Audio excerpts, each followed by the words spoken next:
Welcome to this Farming for a Better Climate podcast. My name is Seamus Murphy. Today's podcast looks at agroforestry systems. If your cattle are out in the woods at the point the weather turns and becomes more extreme, and again, we're seeing that from the change in our climate, that more extreme, very quick change in the weather, it just builds in a bit of resilience, and having that shelter in place that's also creating other benefits. In this episode, sheep and grassland specialist Poppy Frater speaks to Finn Weddle of Reforesting Scotland and Nikki Yoxall, Pasture for Life. The conversation looks at the reasons why agroforestry is becoming a more viable option on farms in Scotland and some of the benefits that agroforestry systems can bring to a farm. They touch on the practicalities of agroforestry on a farming system and how you can implement an agroforestry system by either taking advantage of current existing woodland on a farm or targeted planting for agroforestry. Don't forget to like, share and subscribe. We hope you enjoy the podcast. Hello, welcome to our Farming for a Better Climate podcast. I'm Poppy Frater, sheep and grassland specialist for SAC Consulting. I am joined by Nikki Yoxall and Finn Weddle. Now, before I introduce the speakers, in preparation for this podcast, the word agroecosystem kept popping up.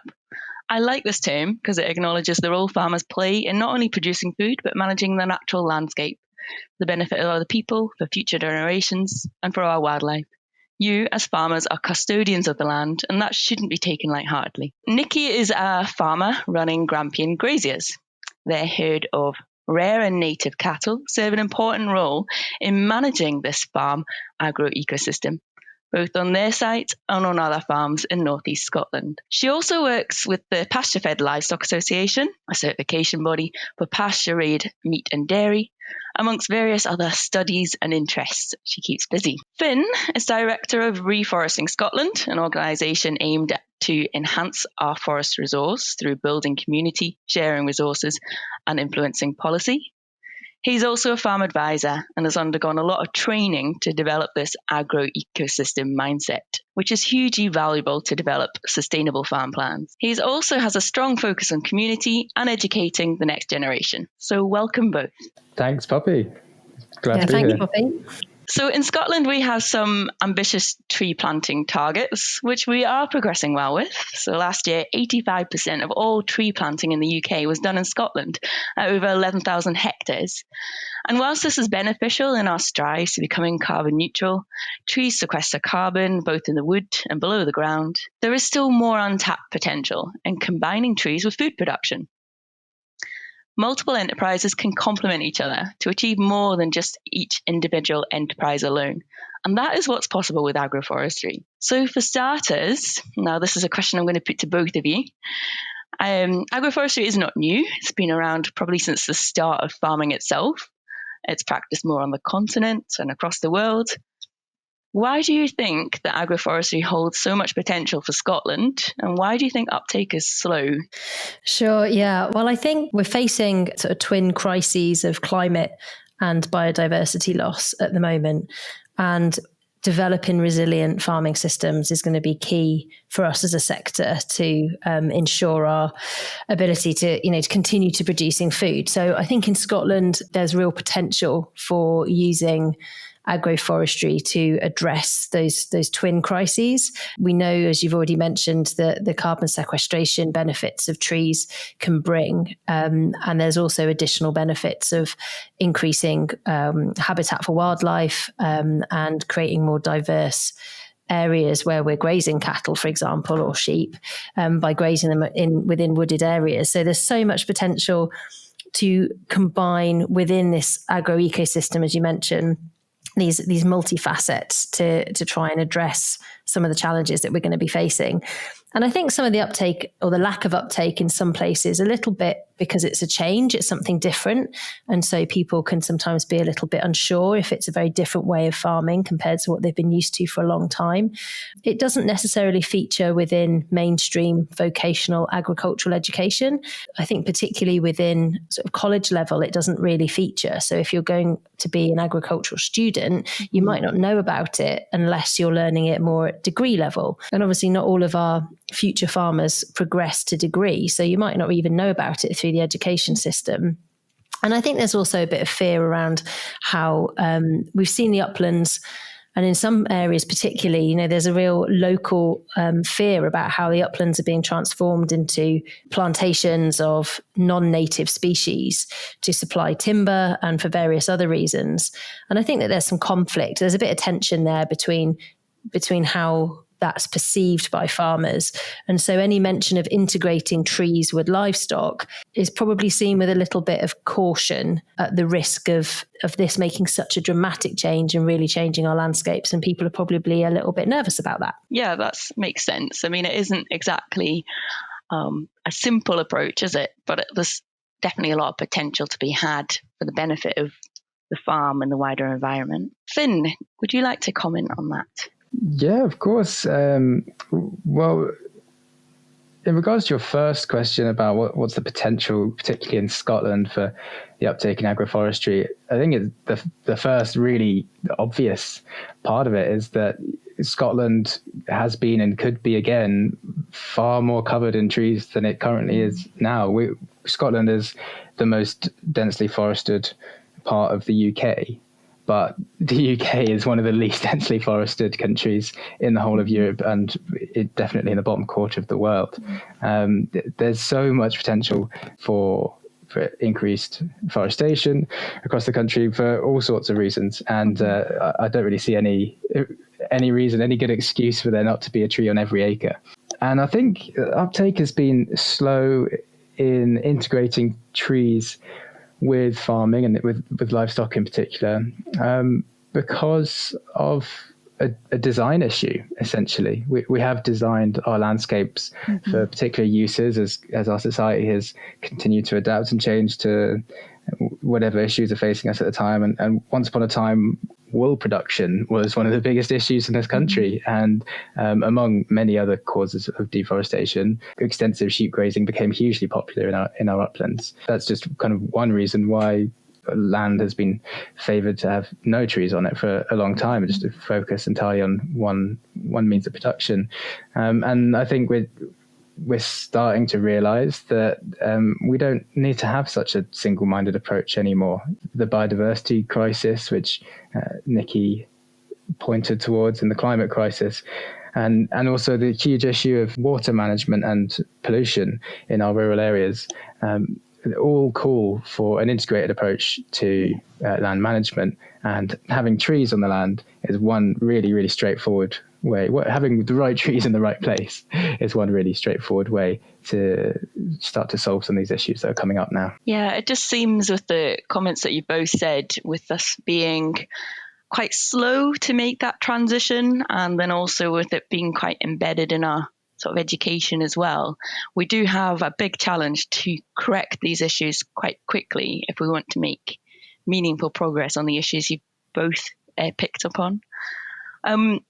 So if you were to speak with a livestock farmer, maybe, I mean, I hate to say it, but your average or traditional livestock farmer, what sort of value do you think they can gain from bringing agroforestry onto their land, to their businesses?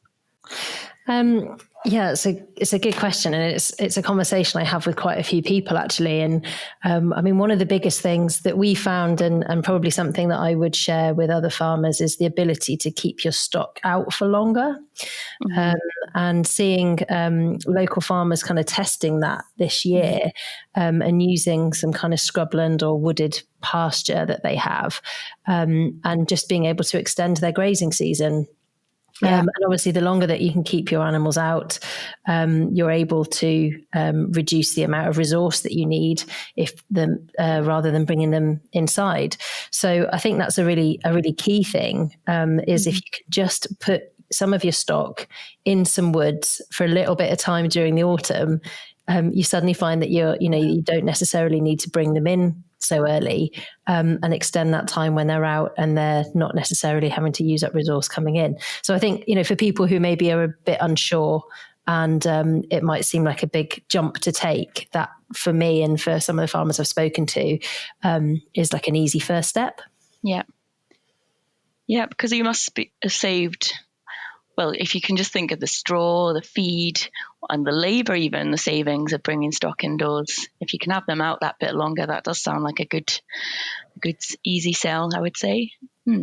Yeah, definitely. And I think if we, just thinking about last night, the weather was pretty wild. And we've gone from having a really mild week. You know, at the start of the week, it's been almost spring-like temperatures. And then last night we've had sleet and snow, and it was, a pretty wild night. Actually, having, farmers may well have been keeping stock out where it's been a bit milder early in the week. And it's been in some parts of Scotland relatively dry as well, which has been helpful. But if your cattle are out in the woods at the point the weather turned and becomes more extreme, and again, we're seeing that from the change in our climate, that more extreme, very quick change in the weather, it just builds in a bit of resilience, and having that shelter in place that's also creating other benefits alongside being a shelter. A barn is just a barn, whereas trees can act like a barn, but also have all these other multiple benefits, which are really helpful as well. I'd echo Nikki's point about housing. I think that is a huge impetus for putting in any agroforestry system, because obviously housing has the twin issues of you've got to put up a barn somewhere, and like you mentioned, Poppy, all the labour that goes into that, but also the output of housing over winter. It often is a copious amount of slurry, which can be really difficult to manage. It's much easier to manage your livestock's waste over winter when you've got these spaces outdoors that you can kind of put them in. So yeah, housing is huge, and I know for a fact that there's many farmers have saved genuinely thousands of pounds every year, even in housing their livestock outdoors. And I know Nikki can house her livestock outdoors all year round, and even farmers with many more heads of livestock than Nikki have tried to do that and succeeded in milder winters. But even if you reduce your housing costs by 80%, it's still a massive saving. I think there's other considerations in the spring, in particular for lambing and calving. I know that having your livestock in amongst the trees for the same reasons is hugely beneficial. I've heard from countless farmers the reduction in stress levels about having to need to worry about your livestock as they're going through lambing and calving, all the concerns that are running through your mind during that time. You can never not think about your livestock during that time. The shelter provided during spring, when the weather can be so changeable and pretty dramatic, is a huge benefit. And there's been several studies, and the Woodland Trust have come out with a really good report on the increased success of lambing in agroforested systems. So I'd really look into that for any farmer considering tree planting and trying to set up particular living barns or shelter belts that can support your animals through winter and through spring. And I'd also mention the nutritional aspect of including trees in your system. And this isn't something that comes into every single agroforestry plan, but I think it's important for all of them, and more important for some than others.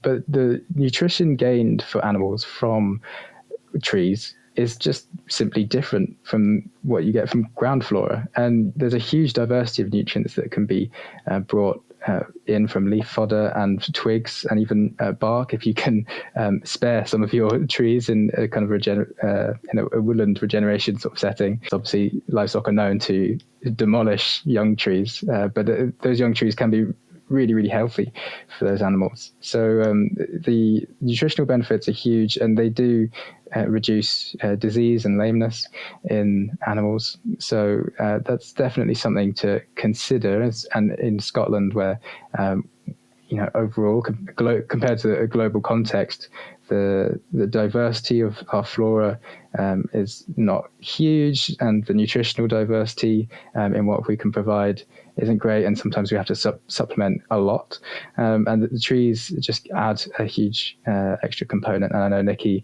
for one, uses no supplements for her small herd, so it can be pretty drastic. The savings on feeding your animals can be pretty radical, and not to mention the research going into condensed tannins that's coming out, which are found in quite a lot of trees, willow in particular, that have been shown to reduce the methane emissions from animals, which is a really interesting aspect of science, which has been pretty actively pursued by the agroforestry researchers out there.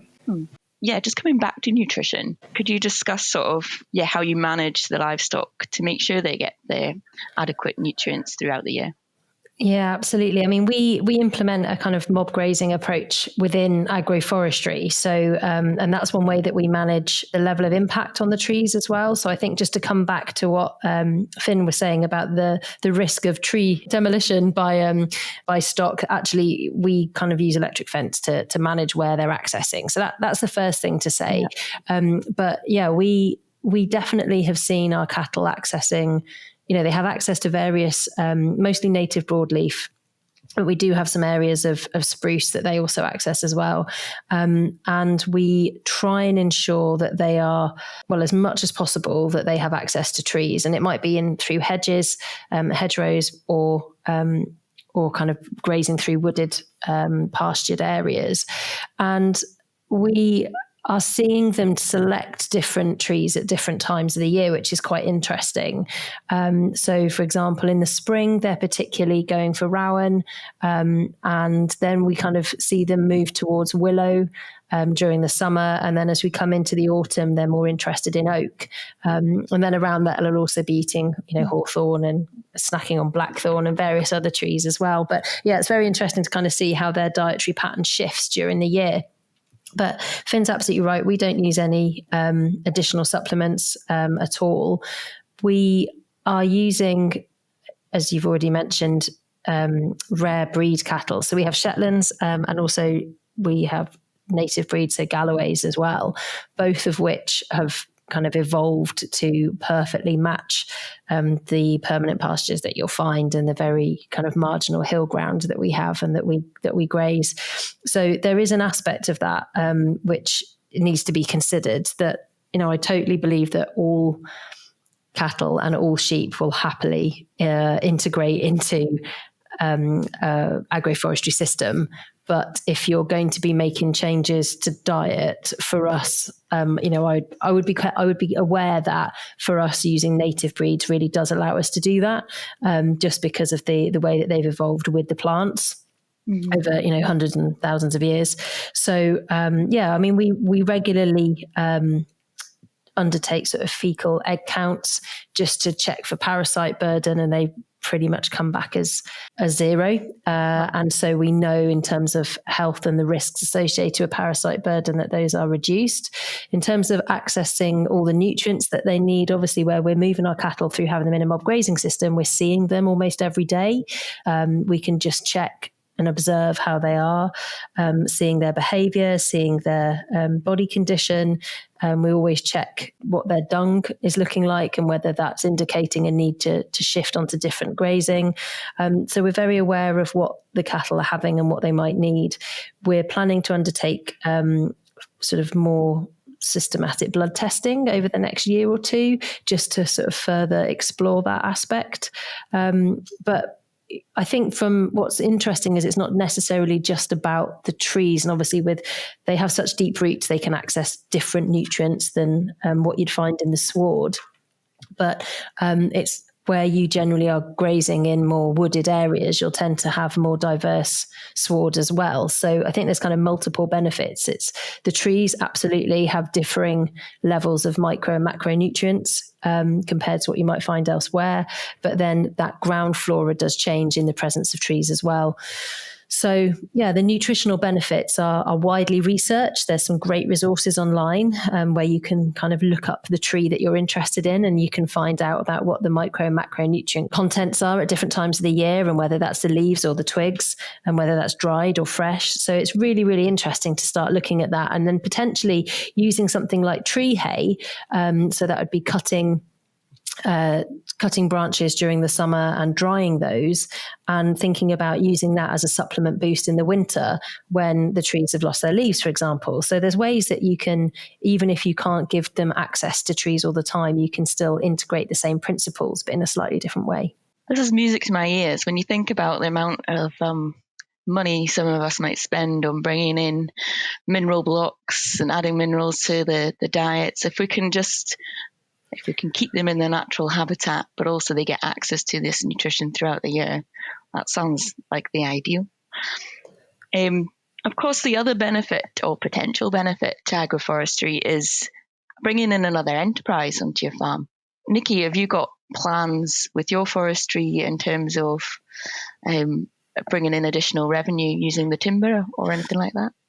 No, we don't, but we do utilise it for our own purposes. So we don't have central heating. We have a back boiler on a log burner. So for us, it absolutely helps us to maintain a warm house during the winter months. So although we don't have a secondary sort of business, one of the reasons that we first looked into agroforestry was plans for coppicing, and actually developing a coppice woodland that would enable us to produce products, kind of coppice wood products as a result of that. But actually, I think having the livestock's kind of taken over somewhat, and that hasn't really materialized. But no, it's not something that we are currently doing, but always aware that there's potential. And I think looking in the future to further planned agroforestry. So none of ours is in a planned, we haven't planted anything within a plan for agroforestry. We're integrating our cattle into existing woodland.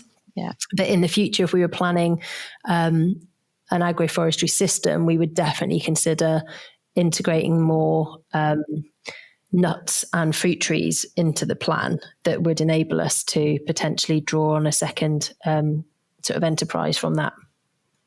Yeah. Because, of course, there are different avenues into agroforestry. A lot of people associate it with having alleys of trees in the pasture. But coming in from an existing forestry perspective, there's another angle, or even having sort of shelter belts and woodland on the farm where the two complement one another, the livestock and the forestry complement one another, is really what it's all about. In terms of what you've seen works well, Finn, in Scotland, what sort of products do you think holds a lot of opportunity beyond timber and firewood?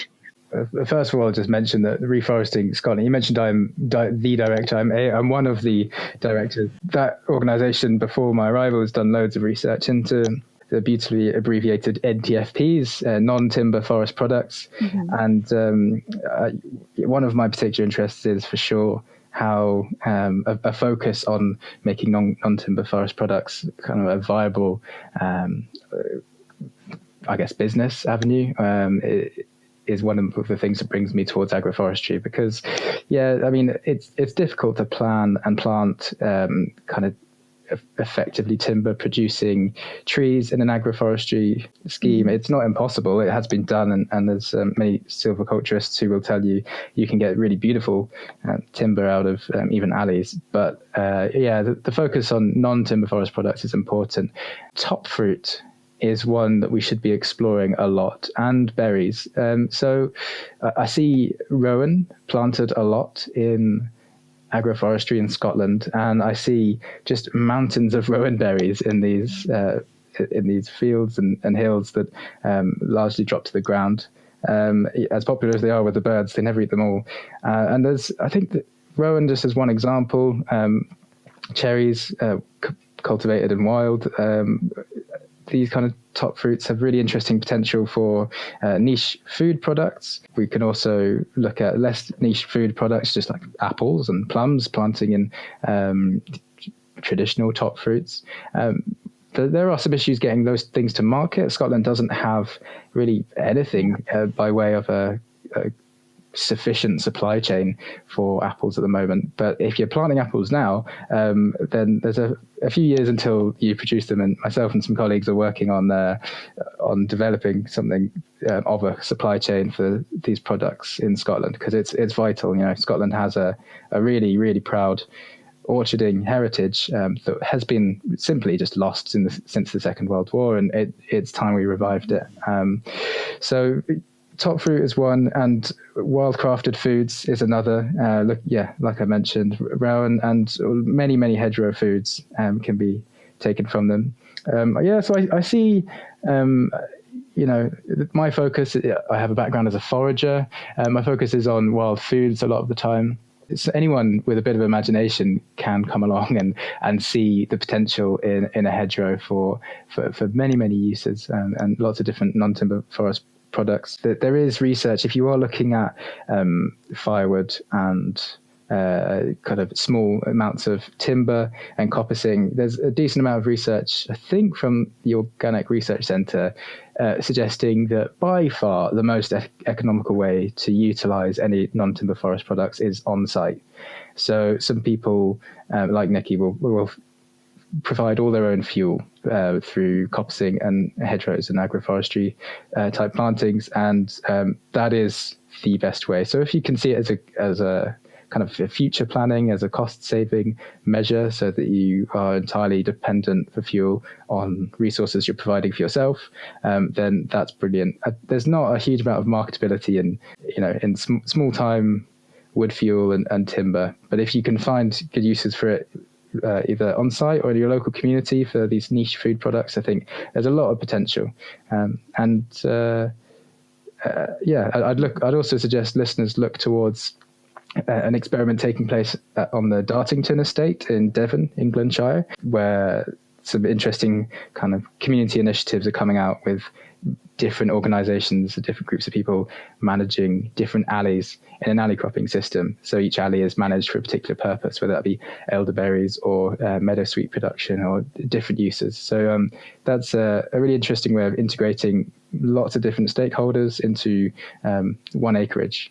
Great. Yeah, that was going to be my next question to you, Finn. So thank you. Yeah, considering ways to sort of overcome this barrier that you mentioned in terms of the market. If we can bring the market to you, and then also some sort of collaboration in order to gain this benefit. If you yourself as a farmer don't have the confidence in it and want to kind of engage with other people, I think that's the Dartington experiment, as you mentioned, is quite a nice approach. Nikki? One of the things I was thinking about was carbon payments, which might be of interest to anyone who's planning planting. It's something that I'm personally quite cynical about, but I know that for some people it's enabling them to actually put in woodland, and so if that is the case, then that can only be a good thing. So there are a range of organisations that are supporting the planting of trees, and are using it as a way to offset the carbon emissions of other businesses. So an organisation or a business may well sort of invest money via a carbon broker, if you like, to a farm to then plant trees. So again, as a product that is non-timber, that might be something worth considering. People often talk about nuts and agroforestry. I've just not seen a lot by way of nut production in Scotland as yet. I think the only one with any sort of potential is hazels, which has a lot of issues in this country to do with grey squirrels mostly. But I think there's definitely potential in exploring beech nuts and horse chestnuts, which both have interesting markets to pursue. But as far north as we are, there's not a lot of large, juicy, buttery nuts that we can produce in quantity. But I think that's something that people might like to explore as well. There's definitely time to experiment, and with a changing climate, who knows what's up for grabs in the future. Absolutely, yeah. That's the upside, I guess, as they say. Okay. Back to sort of the practicalities.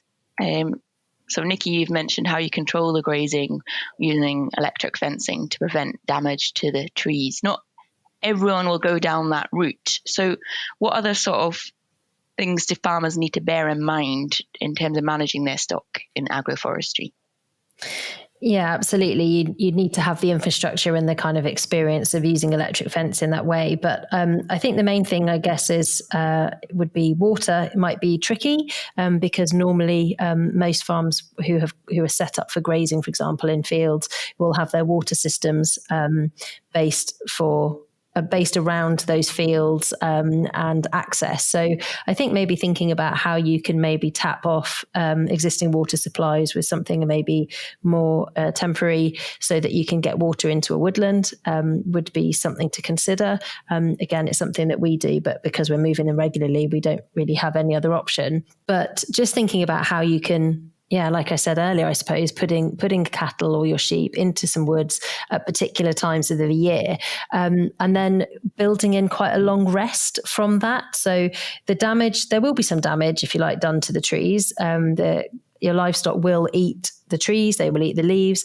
And one of the things that we haven't talked about is the kind of behavioural aspect of animals around trees. So using them as scratching posts, rubbing up against them, and particularly helpful in the springtime when their thicker winter coats are coming out, and also as it gets warmer when the flies and things start to appear, having the shade of the trees and the ability to rub up against them and displace some of those really natural behaviours is really important for livestock. I think thinking about the potential damage, if you like, that then might happen to those trees, it's important to then make sure that you're bringing your stock out and you're letting those trees and letting that land rest for as long as possible. So you might want to think about planning your woodland sort of part of your rotation, if you like, in the summer when it's really hot, and then again in the winter if you're out wintering, so that you're benefiting from the shelter in the winter and the shade in the summer, but then you wouldn't have them in the wood, in that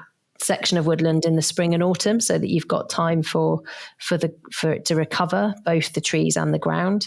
Or you might think, actually, we want them in the spring as they are shedding their winter coat and that they are maybe needing a bit more of a scratching post on tap, and having them there in the autumn, in the lead up to winter, but leaving it in the summer and the winter time. So I think just building in that rest period is really important, and taking into account, things like fencing and water like you normally would for any other pasture, and just being cognizant of that, and just kind of trying to be as flexible as possible. But I think those are probably the key things from a practical point of view. Obviously, it's important as well to just make sure that there's no yew. So yew trees can be really poisonous to livestock, as people will know. So just being very aware and checking through what is in the woodland before you put your animals in there. And in terms of, for those that might be planning new plantings of trees, Finn, would you like to comment on how farmers might go about managing that to prevent excessive damage to the new trees? Well, yeah, I mean, it can be managed in quite a variety of ways. Some people would be so bold as to say put the trees in and the animals straight after them, using something like Nikki's system with lots of electric fences and regular moving. And some would be more cautious and say put the trees in and don't let livestock anywhere near for a decade. I think experimentation on the ground is required, and a careful, watchful eye. There's a little bit of knowledge about how trees work is essential, before you put the trees in, and getting a sense of at what stage are these trees going to make it on their own. And you sometimes don't really know that for a few years. So one of the key considerations is the leader, which is the top bud on any tree. The leading bud comes right from the top of the stem, and once that is above browse height, you're generally quite safe to allow that tree to be browsed, but you might want to leave it another couple of years even for that trunk to thicken out and harden up, because as well as browsing away the branches, using the trees as scratching posts is pretty popular. So you want to be careful. If you're planting a fairly dispersed system, so maybe a few small copses on an extensive hillside, for example, you might just want to bunch all your trees together in a small enclosure, like a mini copse. Or if you want to plant more like a parkland, one useful, interesting method is to basically use a stob instead of a usual cane. So basically using a stob as a tree support, and the animal will often prefer the stob to the tree as a rubbing post, and then you've kind of distracted that animal away from destroying the tree. With each different tree, there's different considerations. Willow and poplar, once they're established, you can just sort of munch them pretty regularly. Oak, give it lots of time to settle in and be comfortable. Yeah. And of course, remember, in the livestock world, we're animal people, so it is definitely sort of veering out a bit more, getting back to I say getting back to sort of trees and how to look after them well, and what trees to plant. So what advice would you give for those that might see, hearing all the knowledge that you two are imparting, it might come across as a bit daunting? What sort of advice would you give to a livestock farmer in that regard? Well, hopefully some trees exist near to where you are right now listening to this podcast, or near to where you farm. At least one tree, maybe even a woodland if you're lucky, and spend time there. Spend time with the trees. And they are the best teacher about themselves. There are obviously many books. Reforesting Scotland is a great place to make contact and ask questions.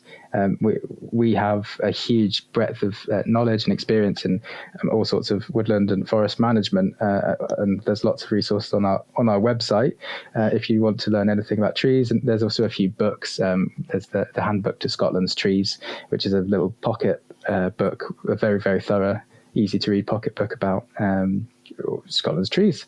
But yeah, go to the woodlands and just take notes, mental notes, physical notes, look at the buds, look at the leaves, look at the fruit and the sexual organs on the trees, get to understand their cycles and rhythms, how they reproduce, at what rates they grow.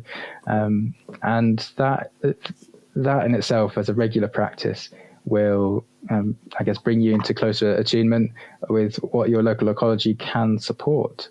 Obviously, if Sitka spruce plantations are the only woodlands in your area, then you might want to also look further afield, because that's not the only or most appropriate type of planting in lots of situations in Scotland. And yeah, I guess also you as a farmer listening to this are the most knowledgeable person about your land. If it has particular designations on it, then get to know those and ask the conservation areas, the conservation organisations in your area about what they would advise. For example, if you're on upland, if you're on certain types of upland landscapes, peatlands, more pavement, then you want to know specifically what would be damaging to that ecology and what might support it as well. I'd come in there and kind of echo what Finn's saying about working with other organisations. So I think a couple of great resources. One is the Agroforestry Handbook, which is free to download from the Soil Association website and was developed in partnership with the Woodland Trust and the Organic Research Centre, and I think maybe a couple of other partners as well. But a great place in terms of resources through the Woodland Trust, and actually for getting advice, guidance, and also for tree planting. So we have put in hedgerows last year, and we're about to put in more this December, and those were funded through the More Hedges scheme. I mean, we're talking particularly just now about livestock, beef, cattle and sheep in woodland areas, but we are integrating poultry with our hedgerows. And actually they're really important for us in how we establish our hedges, because our poultry are managing the weed suppression for us. So that, there's all these kind of different offshoots of agroforestry that are interesting. The Woodland Trust, through the More Hedges and More Trees scheme, it's, quite a simple application process, and quite easy to then access trees and hedges, particularly as shelter belts, and just to kind of go around the perimeter of fields would be a really great way to start.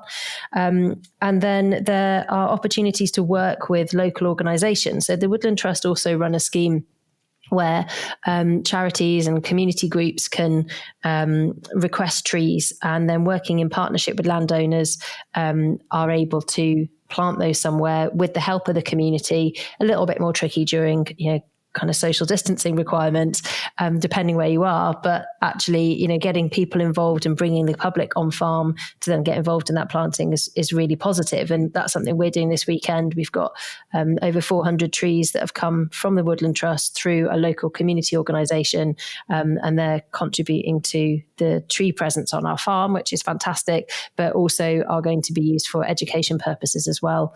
So I think it's about thinking beyond farm and looking for resources and looking for other people and organisations that can help. Fantastic. Thank you. I mean, it sounds like there's already quite a lot out of there. And who knows, like bringing in people onto the farm, you might just enjoy it. So as you say, there's a lot of learning to be had, but there's a lot of resources out there, and it will require, yes, a bit of innovation to consider what works for each individual farm, but working with the sort of community roundabout in this area can certainly have benefits to help it become a success. Thank you so much to both of you. I could continue this conversation all day, but time is ticking. But it's truly been a pleasure discussing this with you, and I hope the listener agrees. There is so much potential for agroforestry, and so many different products and so many benefits as we discuss shelter, the nutritional aspect, the disease aspect, that could benefit your flock or your herd. So we hope that we might encourage you to consider options for what might work for your farms. There is going to be a fact sheet on this topic available on the Farming for a Better Climate webpage. And if you'd like to hear more from Finn, you can check out the Regenerative Livelihood podcast. And if you want to connect with other farmers in this agroforestry space, we do have a Facebook group, the Scottish Agroforestry Group. So check us out there. I'd just like to say, finally, thank you so much to Nikki and Finn. You've been excellent, and thank you all for listening. Do take care, and I wish you all the best with your plans for the future. I just hope you give agroforestry some consideration. Thank you. Thanks, Poppy. Yeah, thanks, Poppy. It's been a pleasure.